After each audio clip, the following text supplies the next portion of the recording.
Guys, I want to talk about something that some of you may have heard and what I suspect none of you have heard about at all.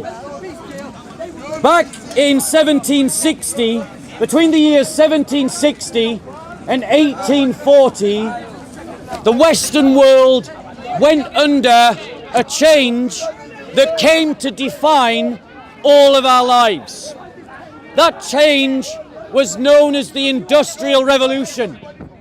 It began when men created machines to do the work en masse that man had previously done by their own hands. This Industrial Revolution happened in two waves, 1760 to 1840, and then 1870 to 1914. These industrialists and these inventors were pushing upon the boundaries of technology to push what was possible according to man's ability to manipulate mechanisms in machinery to do processes for man. This came to redefine our economic practice and moved us from the feudal age to the industrial age.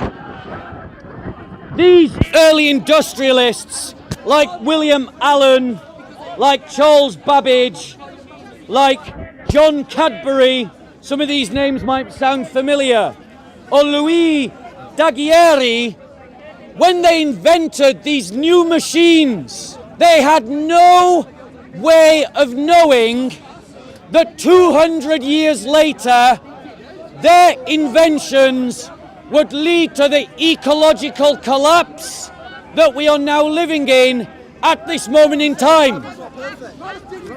They had no way of knowing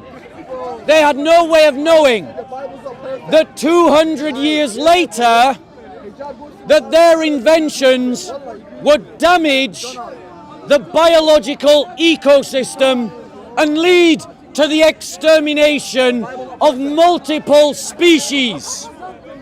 Brother, if you shut up, you might learn something. You might learn something. I am trying to teach. Listen, because we're not talking about that. Good. Your brother is an ignorant man, demonstrating the ignorance of his prophet Muhammad, who was also an ignorant man. So, guys, you'll just have to listen to me because we do have to deal with these kinds of behaviors. So, these industrialists revolutionized our world because they worship the god of the machine at the altar of the innovation in the cult of technology. And since the time of the Industrial Revolution, we human beings have been doing the same. Now, the Industrial Revolution, when it came about, ladies and gentlemen, was not greeted with worldwide acclaim. People did not understand the changes that they were living in at the time. It's only in retrospect that we understand how the Industrial Revolution has changed our lives and changed our world. It changed our economic practice. It changed the habits of our lives, the rhythms of our lives, where we live, how we make war, how we do medicine. It changed everything. Well, right now, ladies and gentlemen, without our knowledge, we are living in the midst of a new revolution. It is called the genetic revolution, and it is happening in our lifetimes. In our lifetimes, human beings have learnt to map the entirety of the human genome. In our lifetimes, human beings have learnt how to snip and cut and to stitch into the human genome genomes of other species. We are doing it right now as we speak. And the technology that we are using to do this is not expensive. It's technology that you can use to do it on a basic level that you can buy from Amazon. This genetic revolution that we are living in right now, we are the generation that is equivalent to 1760, that saw the birth of the Industrial Revolution, but were oblivious to the implications of the revolution as it goes forward. The genetic revolution is here. It is now. And it will come to define our lives, how we live, how we organize society, how we do medicine, and how we do war. The genetic revolution has massive implications for all of us, and most of us are completely ignorant of its existence or of its implications. Let me give you some examples. They are using genetic engineering to wipe out the mosquito that spreads malaria in Burkina Faso.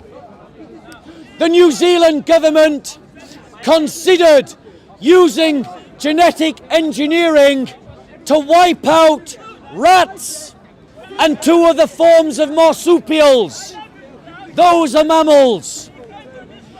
If they can use genetic engineering to wipe out mosquitoes, rats, and other mammals, that same kind of engineering can be used to wipe out people.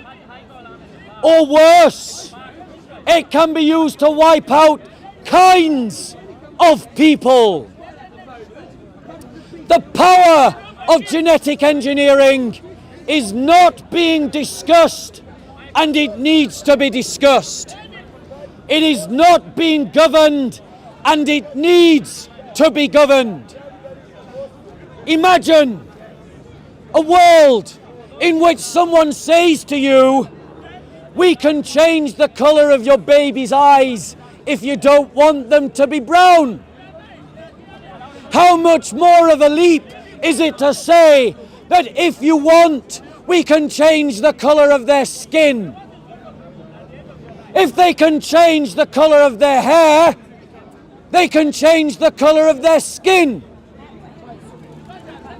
How about we can wipe out autism or deafness? Well, what about wiping out people that are gay? Do you see the problem? We human beings have arrived at the threshold of a power that we do not have the wisdom or the emotional intelligence to control. Once we manipulate the genome, how do we control it once it is interacting with the wild? How can you control its mutations? How can you control its implications? Our knowledge of the interaction of biodiversity is at its beginning. Just as our knowledge of the ecology of the planet was at its beginning in the industrial age. Ladies and gentlemen, those that do not learn from history are bound to repeat history.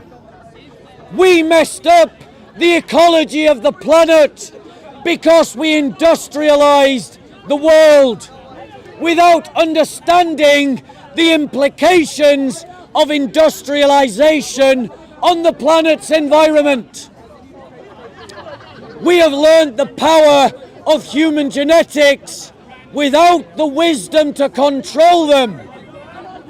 And we have done so because we worship the God of the machine. The fault is within ourselves. We worship a God of our own pride, of our own making. We worship technology at the altar of innovation. We are enchanted by innovation. We are obsessed with the ability that we can do something. We never stop to ask the question whether we should do something. And we worship at the altar of innovation because we follow the cult of technology. We love technology. And this brother who is interfering right now in this discussion is distracting you, bro. I would advise you not to listen to his lies, but when he has told you his lies, come and talk to me and I will correct the lies that he tells you. So, we are enchanted by technology. We love new technology, and we have a culture that says that if we can do something, we should do something. This technology has already demonstrated its potential for harm. We are using it to wipe out entire species of animals. And there are people who are using this technology outside of any law. They're called biohackers. They are already using it to try and create illuminous dogs. They are already using it to try and create ears that grow out of your arm. They're already trying to use it to make you a muscle-bound hunk. Absence of any exercise and absence of any steroids. This technology will lead in our lifetime to the creation of trilineal human beings. Human beings with the genetics of 3 parents, not 2. That will happen in your lifetime. It is possible that a human being will be artificially created in a lab in your lifetime. So what is the cure to this problem? We must approach technology with wisdom, and we must approach technology with humility. The first story of the Bible was the story that man has repeated again and again and again in different ways. We have tried to make ourselves God.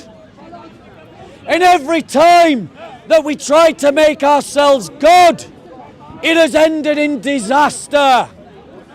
When will we learn the lesson of the Bible? That we are not God, and we should approach these kinds of things with humility. Don't let pride in our own knowledge guide us. Let humility in our own weaknesses guide us in what we do with technology. This is what Christianity has to say. It is a counsel that humanity needs to hear. Let the humility of the knowledge of our foibles and failings guide our use of technology, not our pride in our knowledge, but our knowledge of our vices. Let that be our guide. Stop trying to be God. Approach these things with humility. And before I finish for questions, I am fully aware that like King Canute, who stood before the oceans and tried to tell the tides not to come in, that my one solitary voice is like trying to tell the whole of society to reverse course. But if we don't learn the lessons of the Industrial Revolution, then as we deal with the disaster of the Industrial Revolution, we will end up having to deal with the disaster of the genetic revolution compounded on top, and the weaponization of genetic engineering. The American government has already invested money into the research of genetic engineering and has done so through its military wing. Why would the military wing of the USA government invest in genetic engineering? Consider the dangers, my friends, that we are stumbling into because of our ignorance and our pride, and because we are worshipping a false god at a false altar in a false religion. Any questions? When did Jesus die? When did Jesus die?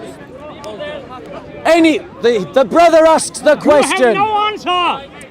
The brother asks the question, who is the false god and the false altar? The liberal modern West and modern society worships the god of the machine at the altar of innovation in the cult of technology, and that will be our destruction. Any other questions? When did Jesus die? What year? Should we go back to Hamish living then, go backwards in time and give up all machinery and bikes and everything, go back to those like they live in America? So the brother asks, should we go back to Amish times and live as if we lived before the inventions of the industrial age? What do you say? I'm about to answer, sir. Patience, please. So, the answer to that question is no. But we should approach the use of technology not guided by our pride in our knowledge, but in the knowledge and humility of our weaknesses.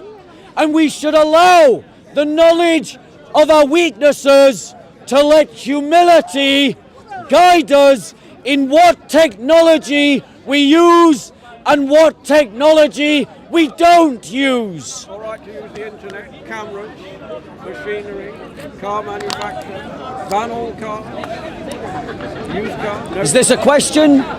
Yes, it's a general question. So the question is, again, Can we go to penny farthings, a big wheel and a little wheel? so allow me to answer the question. Your multiple examples are not necessary, one was sufficient.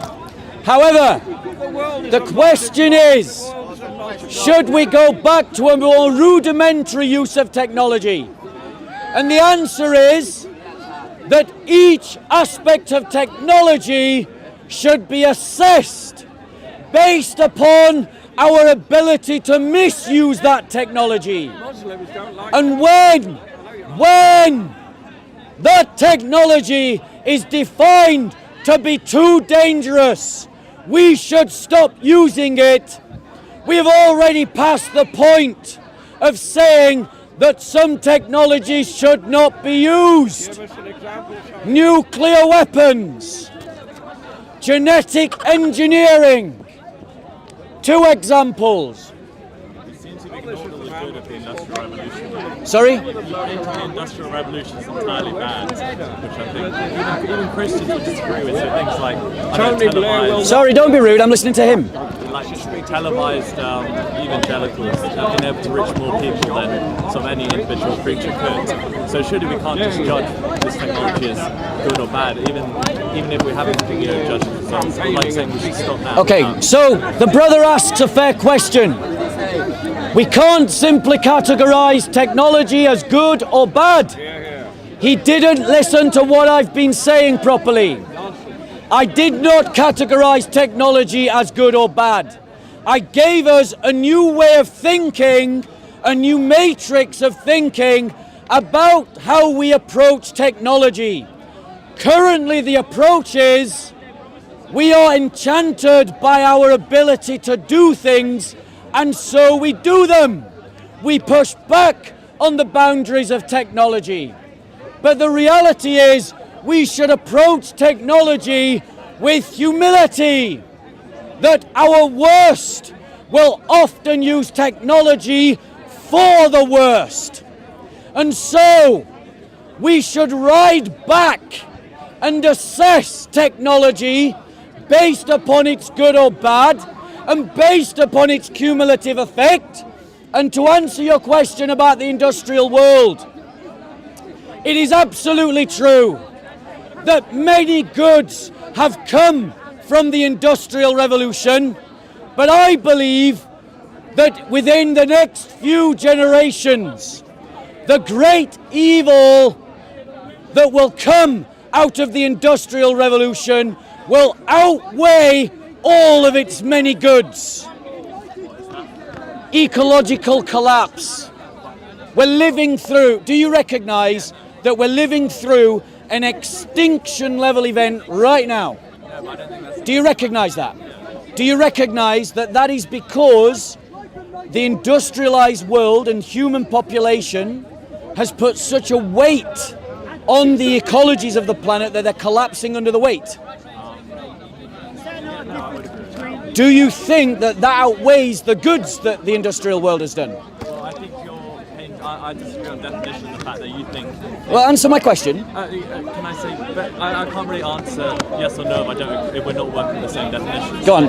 I think you believe, and correct me if I'm wrong, that it's inherent in industrial technology.